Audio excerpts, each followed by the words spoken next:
자, 지금부터 첫 번째 종목으로 들어가 보겠습니다. 전화가 들어와 있네요. 네, 소장님 안녕하세요. 네, 안녕하세요. 네, 반갑습니다. 오늘 어떤 종목 도와드릴까요? 네, 롯데케미칼이요. 롯데케미칼이요.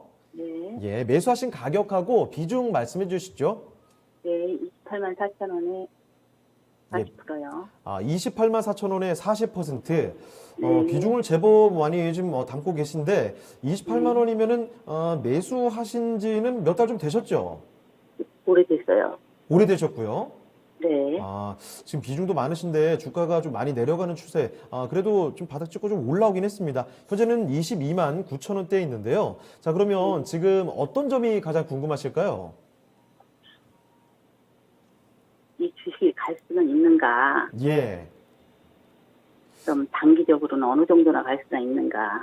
장기적으로도 생각을 하시는 거고요. 네, 장기적으로도. 예, 알겠습니다. 롯데케미칼 한번 살펴보도록 하죠. 잠시만 기다려주세요. 네, 예. 자, 김정수 전문가와 함께 롯데케미칼 진단을 도와드리겠습니다. 자, 전문가님, 롯데케미칼 28만 4천 원에 비중 좀 많으시네요. 40% 가지고 계신데 일단 뭐 장기적으로도 끌고 가실 생각은 있으신 것 같아요. 이 종목 어떻게 보십니까?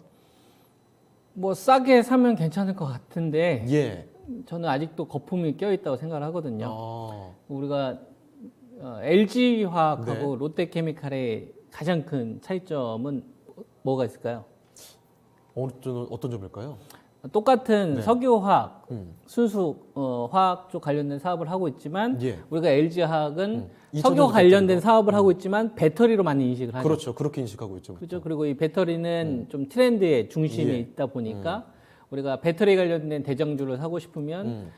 LG화학하고 삼성 SDI를 가장 먼저 떠오르죠. 그렇습니다. 그다음에 중형주는 뭐 LNF나 에코프로 BM이나 첨보나 예. 일지 뭐 이런 주식들이 떠오르고 화학인데 시장에서는 배터리로 인식을 하는 맞습니다. 거예요. 왜냐하면 이거에 대한 사업 준비를 20년이 전부터 준비해 왔으니까 예. 이게 시대를 좀 잘 맞이해서 가는 거죠.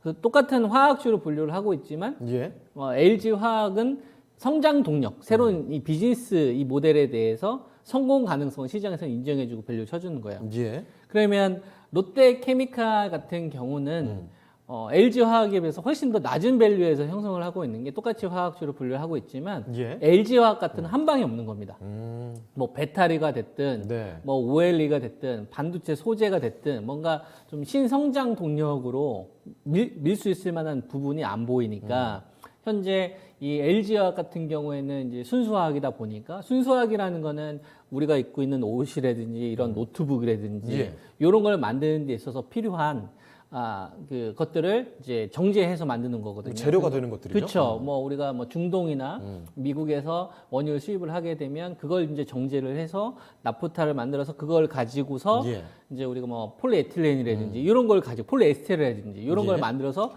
또 다시 이제 수출해주는 재가공을 통해서 수익이 발생되는 구조다 보니까 전 세계 경기에 영향을 받을 수밖에 없죠. 예. 그러면 이런 거는 경기 민감주란 말이에요. 경기 민감주라는 거는 전 세계 물동량이 늘어나야 되고 경기가 좋아야 되는데 예. 이 경기가 좋아지려면 지금처럼 미국하고 중국이 으르렁대면 안 되겠죠.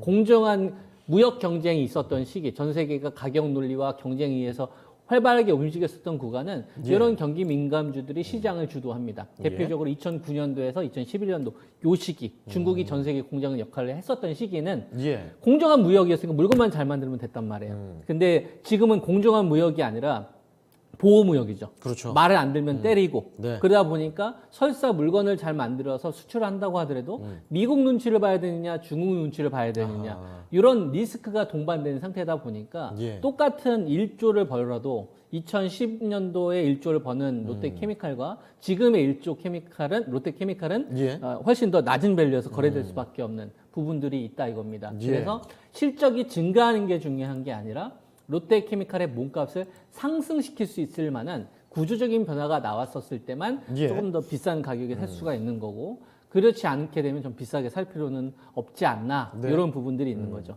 이런 것들은 롯데 그룹 신격호 신동민 회장님 같은 경우도 굉장히 좀 급하게 생각을 하고 있어서 예. 쿠팡한테 유통 쪽에서 밀리고 그 다음에 다른 대기업들에 비해서 이제 이 준비를 제대로 하고 있지 못하다 보니까 예. 롯데케미칼을 통해서 변화를 하고 싶어 해요.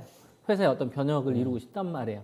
그래서 첨단 소재 관련된 이 매출 비중을 높이려고 합니다. 예. 현재 롯데케미칼은 시가총액이 7조 8천억 정도 되는데요. 네. 이 기업이 올해 매출 컨센이 17조 정도 되고 영업이익이 1조 8천억 정도 됩니다. 네. 요거는 2018년도 수준인 거죠. 2018년도에 1조 9천억 정도 되고 그다음에 매출액이 한 16조 정도 됐으니까 매출액은 한 1조 정도 낮지만 영업이익도 뭐 한 비슷하잖아요. 근데 저 때는 보호무역이 없었을 때고 네. 지금은 보호무역이 있는 상황이니까 예. 2018년도 밸류보다 저는 낮게 거래되는 게 정상이지 않냐라고 네. 보는 거예요. 왜냐면 저 때 물건만 잘 만들면 됐는데 그렇죠. 지금은 이제 때리니까 그러면은 2018년도에 밸류를 높아 서려면 2018년도에 없는 새로운 비즈니스 모델을 장착을 해야 되는데 예. 그러려면 순수화학 쪽에 관련된 매출 비중이 지금 70% 정도 돼요. 그러니까 17조 6천억 가운데 순수화학 쪽이 70% 정도 된단 말이에요. 그러니까 예. 뭐 PE 같은 거, 폴리에틸렌 같은 거, 우리가 옷, 네. 뭐 이런 거 만드는 책상 이런 데 만드는 데 들어간 원료 이 매출이 70%인데 요거는 그게 중요하지 않다고 보는 거예요. 왜냐하면 높은 밸류를 찾을 수가 없다는 이거예요. 신성장 동력이 아니니까. 그렇죠. 신선장 동력은 뭐 OLED 소재라든지 반도체 소재라든지 배터리 소재면 제일 좋고. 예. 그래서 그 비중이 지금 한 30% 정도 되는데 이게 지금 신동면 회장님은 마음에 안 드는 겁니다. 아하. 역전을 시켜라 이거야. 예. 그러니까 투자가 될 거고 그러면 앞으로 이제 영업이익률은 떨어지는 구조가 됐죠.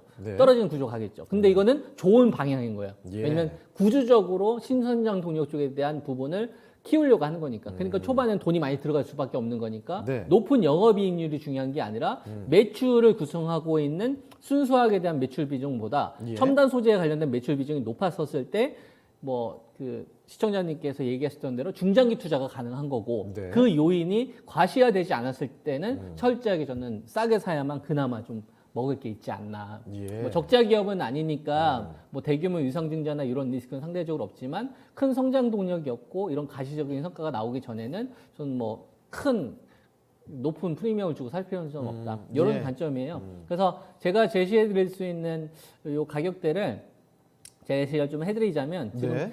7조 8천억 정도 되거든요. 22만 9,500원 정도 되는데 제 기준으로 말씀을 좀 드리자면 요번에 좀 올라섰던 자리가 19만 6천 원 정도 되거든요. 예. 요거 깨지면은 저는 17만 2천 원짜리까지 열어놔야 된다고 생각합니다. 그러면은 17만 2천 원짜리가 만약에 뭐 올해 말이나 내년도 초에 온다. 그럼 전 적극적으로 사야 된다라는 관점인 거고 저렇게 예. 되면 가격 매트가 확 높아지는 지점이고요. 그리고 지금 요번에 24만 원에서 이제 26만 원. 그러니까 26만 원에 다가가면 다가갈수록 좀 기대 수익률은 좀 떨어진다고 봐요. 예. 체질 개선에 대한 확인 과정이 좀 필요하다 보니까 그래서 28만 4천 원에 40%선 정도의 비중 좀 실은 거는 예.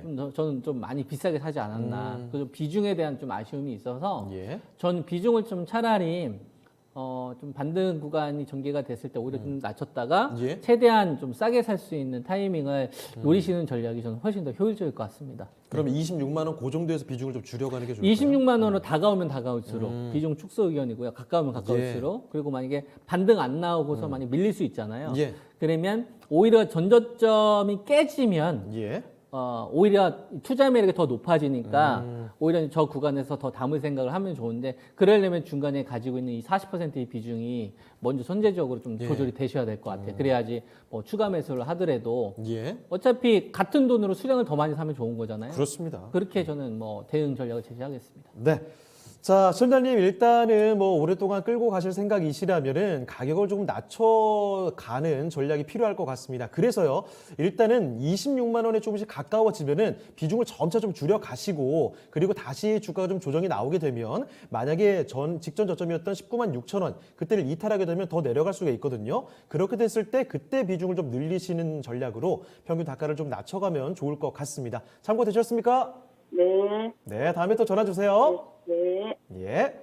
자, 이렇게 첫 번째 종목 진단이었습니다. 전화로 이렇게 롯데케미칼 살펴드렸습니다. 참고가 되셨길 바랍니다.